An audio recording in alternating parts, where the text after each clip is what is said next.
Assalamualaikum warahmatullahi wabarakatuh. Sahabat semua, salam sehat, murah mudah.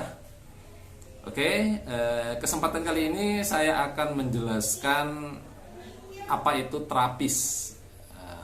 Terus apa saja yang menjadi bagian dari terapis itu, okupasi, cakupannya, dan penjelasan yang lain. Baiklah, jadi di sini saya akan menjelaskan dulu arti kata terapis.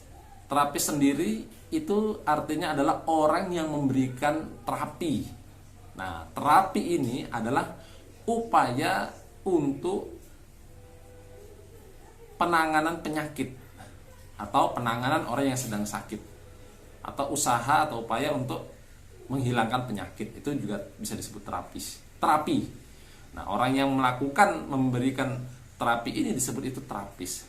Nah, kalau kita lihat jenis-jenis terapis yang ada, itu kalau misalnya dia di spa, nah itu ya terapis spa. Kalau orang itu fisioterapis, nah itu ya seperti di rumah sakit, itu juga dia disebut dengan terapis. Nah, untuk orang yang tukang pijat atau itu ya juga itu terapis. Nah, jadi orang yang disebut terapis ini ya memberikan layanan ya untuk memberikan terapi, itu tetap bisa disebut sebagai terapis. Oke, sekarang terapis itu juga berdasarkan jenisnya itu terbagi menjadi terapis yang bersertifikat satu, terus terapis yang tidak bersertifikat. Kalau dia itu disebut bersertifikat, berarti dia sudah melalui sertifikasi atau uji kompetensi di lembaga yang resmi, sehingga bisa mendapatkan sertifikat itu. Karena sertifikat ini sendiri itu adalah sebagai bukti bahwa orang itu memang memiliki kompetensi itu. Tapi bagi terapis yang tidak memiliki kompetensi, tidak memiliki sertifikat maksudnya, nah itu ya tidak masalah. Tapi ketika di saat dibutuhkan sertifikatnya dia tidak bisa menunjukkan, itu saja. Tapi mungkin dia pernah belajar dan dia menguasai tentang terapi tersebut, tapi dia tetap bisa memberikan terapi, hanya saja tidak bersertifikat. Nah, itu ya perspektifnya beda-beda. Ada orang yang harus ada sertifikat, ini harus tidak. Itu ya kita kembalikan kepada konsumen. Nah, di sini saya akan memberikan. Jadi dalam sertifikasi itu ada beberapa kompetensi. Kompetensi itu adalah ya jenis pengetahuan, terus bisa dipahami dan bisa dilaksanakan. Nah, di sini untuk perawatan pijat tradisional, kita ambil bicara pijat tradisional ini ya pijat Jawa, pijat Bali, ya pijat kampung, atau pijat relaksasi itu seperti kita kadang refleksiologi apa itu ya termasuk pijat relaksasi. Intinya ya untuk merelaksasi badan. Nah, kalau disebut relaksasi. Nah, intinya pada saat pelaksanaan pijat relaksasi ini konsepnya itu dia tidak boleh membuat yang dipijat itu sakit. Nah, tapi kalau ada penyembuhannya, misalnya otot ini bermasalah atau sendi ini bermasalah, itu boleh dilakukan suatu treatment walaupun ya agak sakit atau sakit lah, tapi sakit sedikit, ya itu tidak masalah asal tidak merusak. Nanti di video-video yang berikutnya nanti akan saya jelaskan cara teknik pijat. Tapi untuk saat ini kita belajar tentang pemahaman konsep terapis dulu. Nah, di sini ada 7 kompetensi. Nah, yang pertama menerapkan lingkungan kerja bersih dan aman sesuai prinsip keselamatan dan kesehatan.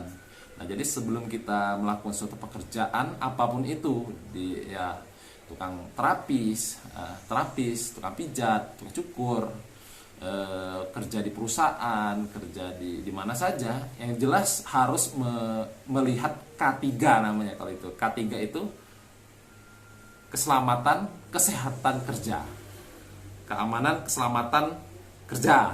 Nah, seperti itu. Yang penting ya kita selamat melakukan itu, sehat, ya seperti itu. Oke, berikutnya itu yang kedua, melakukan persiapan dan pengemasan kerja. Jadi pada saat sebelum pelaksanaan kerja, kalau sebagai terapi ya sebelum melaksanakan terapinya, terus setelah, nah itu perlu ada namanya persiapan dan pengemasan.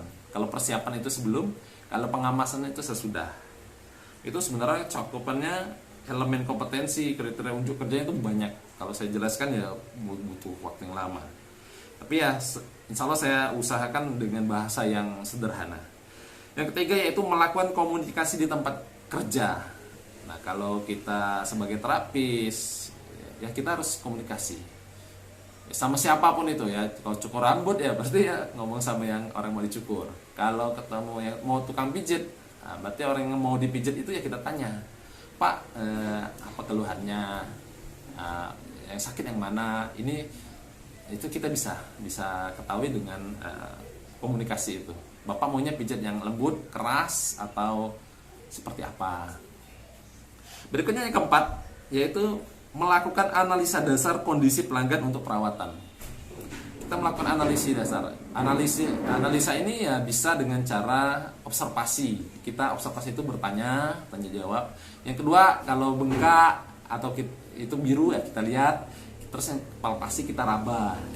Oh ini panas, oh ini bengkak, oh ini kenyal, oh ini lembut. Nah itu bisa dilakukan analisa sehingga untuk memberikan treatmentnya, ini harus diapakan ini? Mau ditekan keras, apa hanya diusap? Nah itu perlu melakukan analisa. Yang kelima yaitu melakukan pijat badan Indonesia. Pijat badan Indonesia. Jadi ya pijat badan ya sport massage ya pijat olahraga, pijat Swedia, pijat tradisional, pijat otot ya, pijat Bali, pijat apa aja. Yang jelas intinya untuk relaksasi. Nah, kalau kita mempunyai gaya tersendiri ya nanti bisa ya menjadi gaya, oh ini tukang pijat si A ini gayanya gini, si B ini gini ya. Boleh kita mengadopsi dari berbagai teori ya, entah Indonesia, entah Bali, entah Thailand, entah Jepang ya, apa aja yang penting tujuannya untuk relaksasi seperti itu ya pijat. Nah, sehingga nanti tergantung selera konsumen seleranya seperti apa dia milih kan. Kalau dia senang sama si A ya nanti ya si A ini terus dipanggil terus untuk melakukan memberikan terapi pada konsumen tersebut. Terus yang keenam yaitu mengaplikasikan minyak atsiri untuk perawatan, minyak aromaterapi ya, maksudnya ya dengan minyak aromaterapi itu ya bisa menimbulkan relaksasi, ketenangan, senang, perasaan itu ya bisa. Ini ada yang memakai atau ada juga yang tidak. Kalau di spa itu biasanya memakai. Memang harganya sedikit, itu setetes itu ya mahal sekali ya, 1 mili itu mahal. Makanya kalau untuk pijat-pijat tradisional panggil itu jarang sekali yang memakainya. Mungkin ya pakai minyak atsiri ini ya jarang lah dipakai. Kalau ada pun ya paling minyak yang lebih murah dengan aroma yang agak enak lah. Terus yang ketujuh yaitu menyajikan makanan minuman sehat, jamu untuk perawatan. Nah ini ada beberapa tempat pijat itu setelah kita dipijat nanti kita akan dikasih jamu ya, jahe ya, kunyit ya, apa aja itu ya, ada yang seperti itu ya. Itu menjadi suatu gaya khas atau ciri tersendiri bagi tempat pemijatan atau tukang pijat itu. Nah, jadi inilah beberapa kompetensi yang sebenarnya harus diketahui.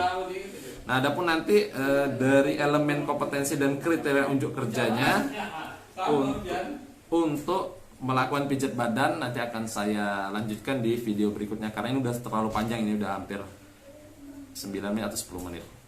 Oke, itu dari saya. Bila ada kurangnya saya mohon maaf. Sekali lagi, salam sehat, murah mudah. Assalamualaikum warahmatullahi wabarakatuh.